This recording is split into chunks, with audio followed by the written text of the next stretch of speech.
right, we're back with another video. Been a little while. Kind of disappointed. Really want to make more.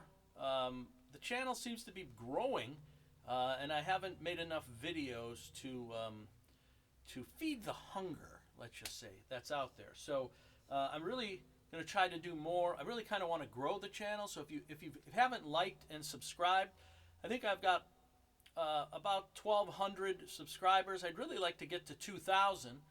So if if you haven't shared this with your drumming friends, I think there's a lot of good information on here, all different styles, all for the most part practical.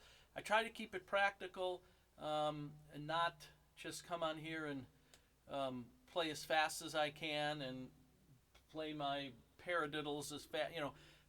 If you want that, there's plenty of sites you can go to for that. But I try to keep it practical based on the student, which is the goal. So anyway, like and subscribe, share it with your drumming friends, maybe your guitar friends. I have Eileen, I won't say her last name, but member of the Chicago Symphony Chorus, a big fan of the show here, watches my drum videos. So it doesn't necessarily have to be a drumming friend, but if you're interested in rhythm and if you like drums, even if you're not a drummer, you might find it fascinating.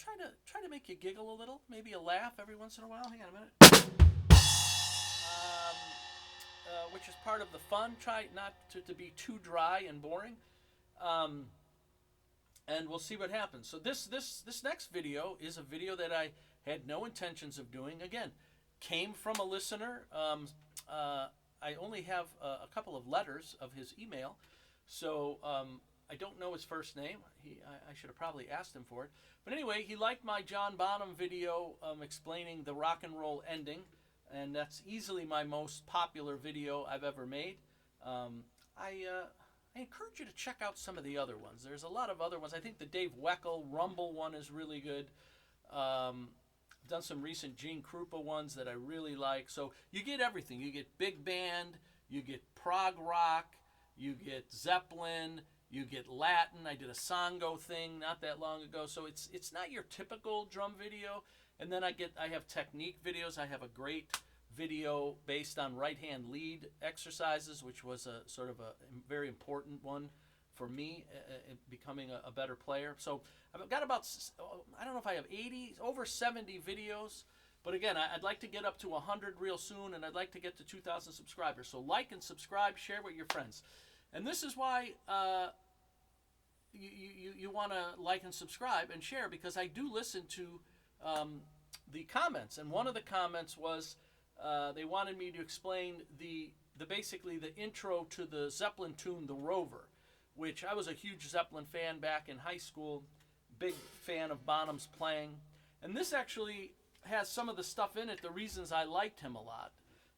My first influence was Buddy Rich and Gene Krupa, and then obviously I got into more rock stuff and became a big Zeppelin fan, Rush fan, Kansas, stuff like that. And the Rover had a lot of open hi-hat playing, these kind of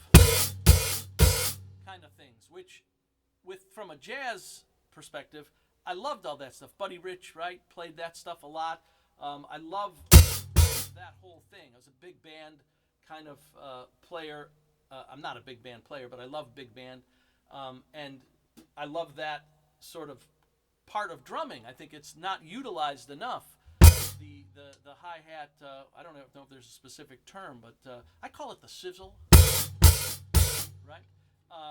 It's fun to do with your left hand or right hand. And anyway, the Rover really has a lot of that in the intro. The Rover also has a lot of, I think one of the things that this person who asked me to demonstrate this or teach it, it has a lot of snare drum. The backbeat is on the and not on 2 and 4 exclusively. So sometimes that's a problem for people. And remember, there's nothing set in stone that says your backbeat has to be on 2 and 4. Obviously, it can move around, and with different genres of music, it's much more likely that happens with fusion, things like that. The backbeat's not always on 2 and 4, but prog rock certainly the same. But within Zeppelin circles, Bonham probably played backbeat on 2 and 4 often, but in this song he doesn't. And when that happens, sometimes people get confused. So I'm going to try to explain it the best I can. I will have the notation up on the screen here somewhere. I know some of you don't read music, so if you did read, it's really a pretty simple progression to follow. But if you don't read, it does make it a little more difficult. So I'm going to try to explain it the best I can for those of you who don't read. So we're going to take the first 2 bars. I'm going to put my handy Vic Firth headphones on because I believe it's, I used to call it tinnitus, but I believe it's tinnitus. I'm not sure what the ear ringing problem is, but from 40 years of playing, I have ear problems. So always good to do this so my ears don't ring more than they always do. Okay.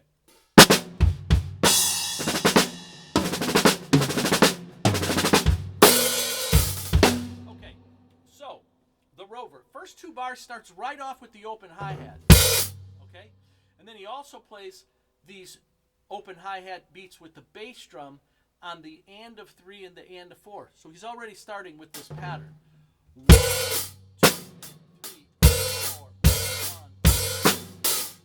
That's the first bar and a half, right? 1, 2, 3, 4, 1. And then he plays a fill. So the first 2 bars sets the sort of the feel of the song with these upbeat open hi-hat parts. Okay?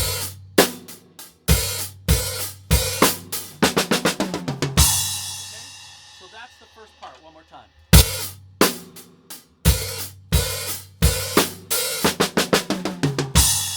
Okay? So simple kind of around, I call it the around the world drum fill, the basic 3E and a 4E and a. Probably utilized the floor tom. I don't use the floor tom as much, but he probably did. I'll try to do it just for purity's sake. But so the fill is just, or however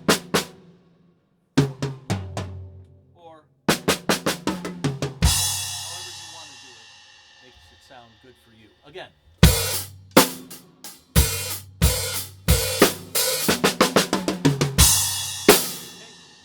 Back in for the next, he comes back in with the basic rhythm similar to what we already played after the crash.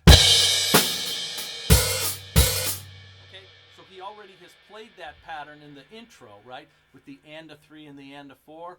1, 2, 3, 4. So notice backbeat on 2, but no backbeat in this opening groove of the Rover. So those 3 bars played.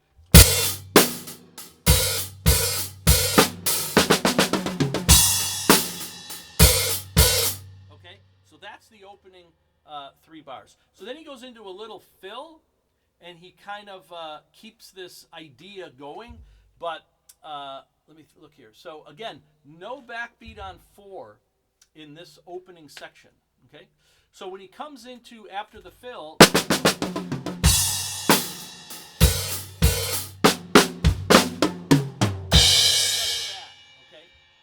So he basically plays 1 and 2 and.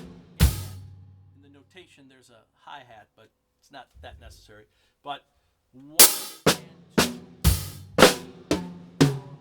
These are just 8th note fills. This tempo is about 100 beats a minute.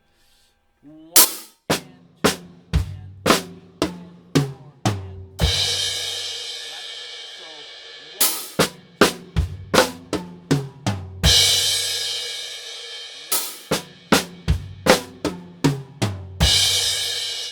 With the rhythm before it.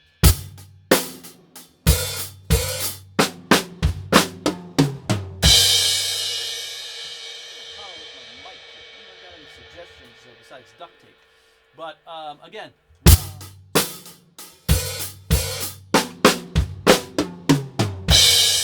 that's the fill.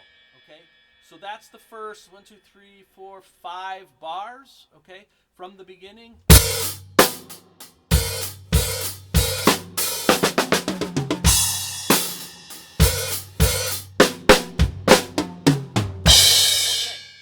Gets you into one more measure of just basic beat. Then he does a fill with his toms, and he starts doing this thing where he lets the bass drum play the rhythm without any other toms being represented, which I've always liked, and he does that a lot. So he plays sort of like the bass drum underneath, but he doesn't always play things together. He lets the bass drum become part of the fill, which is always a nice thing, okay? So then after that fill, we have that rhythm, very similar to the other ones. 1, 2, 3, 4. Again, no backbeat on 4. 1, 2, 3, 4. Then he does this fill. Okay? So basically his bass drum plays everything, all the eighth notes, except for the beat 2. His bass drum's just playing,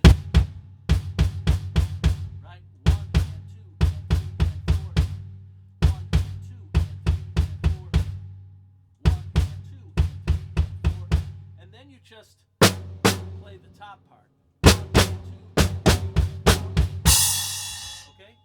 1 and 2 and 3 and 4. And the bass drum plays underneath. Again, 1 and 2 and 3 and 4 and 1. Okay, so you just keep the bass drum going. That we're going to get back to that in another fill. He does that a lot in this intro. Okay, so then he goes back to that same pattern. 1, 2, 3, 4. Okay, again, beat 2 on the snare, no backbeat on 4, and then the upbeat of the bass drum. 1, 2, 3, 4. Okay. Another little section where he does sort of a fill, a groove fill, you might call it, where he plays 1. That rhythm he plays a lot. Rhythmically, it's 3 E and 4 and right? 3 E and 4 and 2/16 and an eighth note. Eighth note, 2/16. Real common rhythm, very popular for fills. So again, 1 and 2 comes out of that rhythm.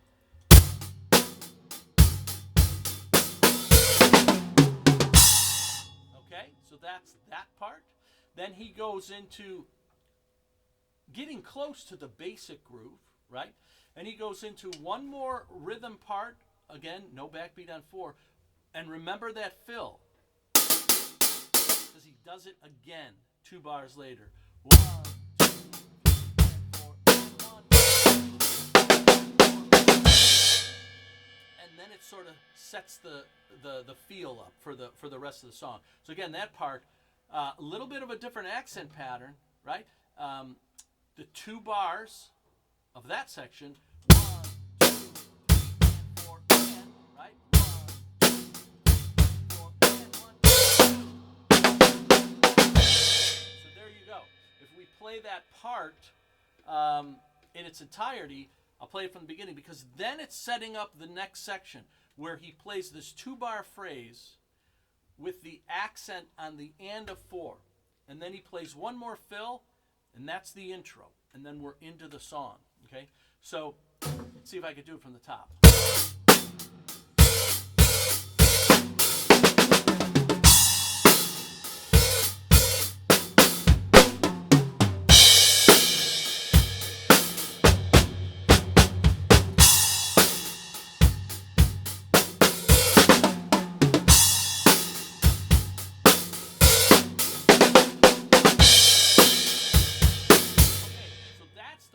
Intro. And then as soon as he does that fill, all on the snare, sets up the groove for the next part. And all you got to remember is every 2 bars, right, he plays basically a similar pattern, but on the second bar, he plays the open hi-hat on the and of 4, right? So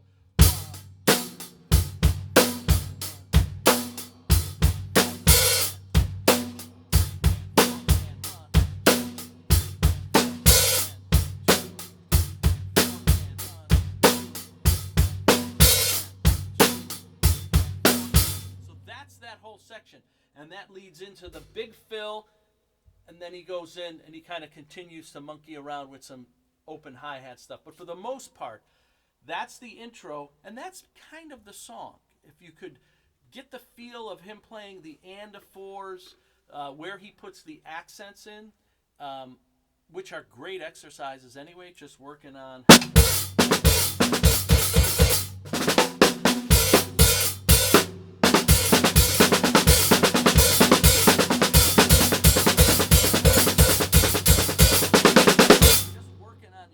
Hi-hat stuff. That's all fun. Those are good exercises to work on. Okay, accents with the open hi-hat. So then he gets into that section. So I'll play that section one more time. That goes into the big fill. And remember, when I'm going to play the fill, all he does is play eighth note bass drum. For the most part, for this fill.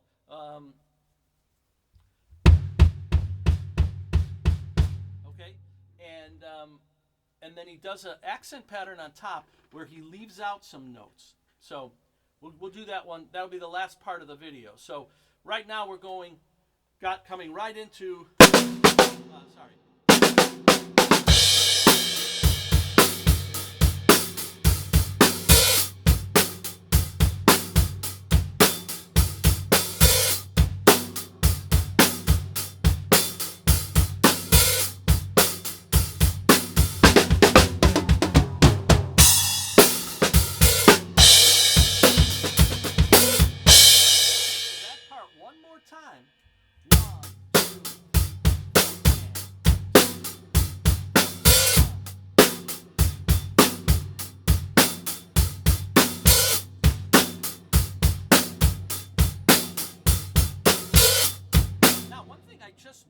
Actually, is it doesn't look like he comes down, at least in this notation, that he comes down on one. So I'm going to play it one more time. You can do it either way.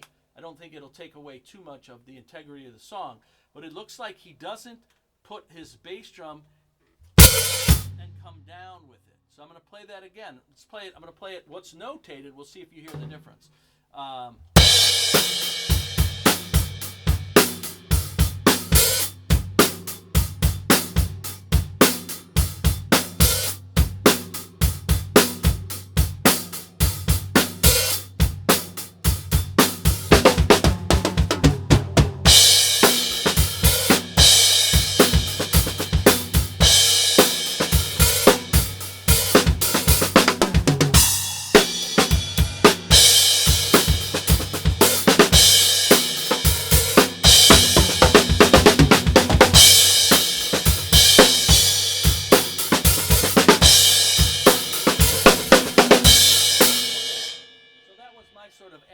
Of the rest of the song going into the verse, but that's the feel of it. So I'm not exactly sure what he played. I don't have that notated, but I think you would probably agree that's sort of the feel of it going into the verse of when the singing starts.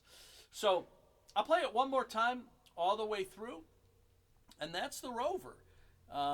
So I hope you liked it. And you just have to work on those sections. So go back, rewind, listen to the sections. And remember, let me just take a quick look. I don't believe he ever plays a snare drum on beat 4 in the whole intro.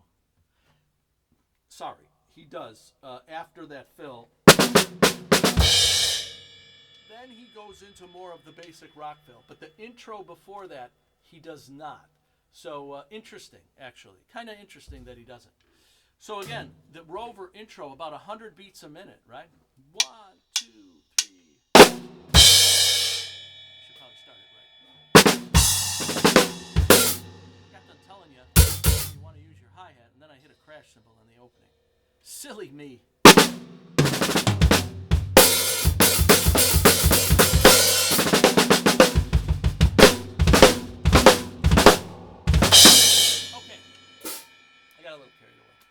I do that every once in a while.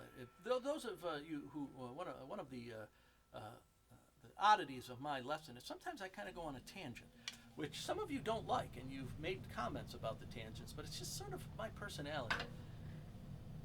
Kind of comes with the program. Okay, the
intro.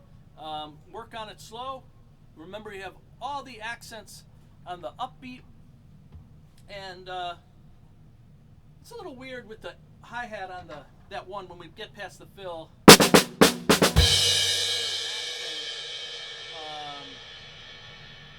It might be a little weird not to come down with the downbeat on one. When you're doing that, let's see. Oh yeah, no, I guess you wouldn't do that. No, that's pretty accurate. You would not play a downbeat for sure on one there. Let's see.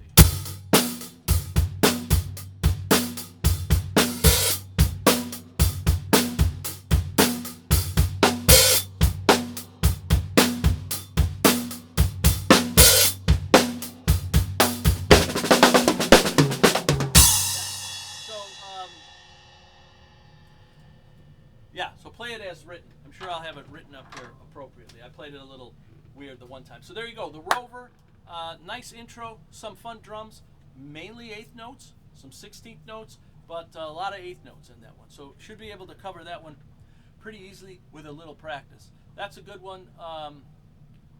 Yeah, I like that one. Custard Pie, that's a good one. Wonton Song, that's a good one. There's a lot of good ones. Anyway, that's it. I'm going to do a cool fill I just found recently from a Weckl song coming up. So you see, what are the beauties? We go from Bonham to Weckl. You just can't get this stuff anyplace else. You know what I'm saying? Gene Krupa, Bonham, Weckl, Plini, Ozzy, Songo. I mean, we're all over the place. You've got to be a well-rounded player. That's my goal. Make you a well-rounded player. You never want to be one-dimensional. Never a good thing. So all these things, you blend them all together, it makes you who you are as a player. Remember that. It's always good to try other styles and things like that, because it just makes whatever style you're playing, I just think it makes you a little bit different of a player if you've sort of branched out into other areas. So there you go. Practice, practice, practice. I think the next video is going to be a very cool Weckl fill. 2 bars. Not that hard, but it sounds awesome. See you next time.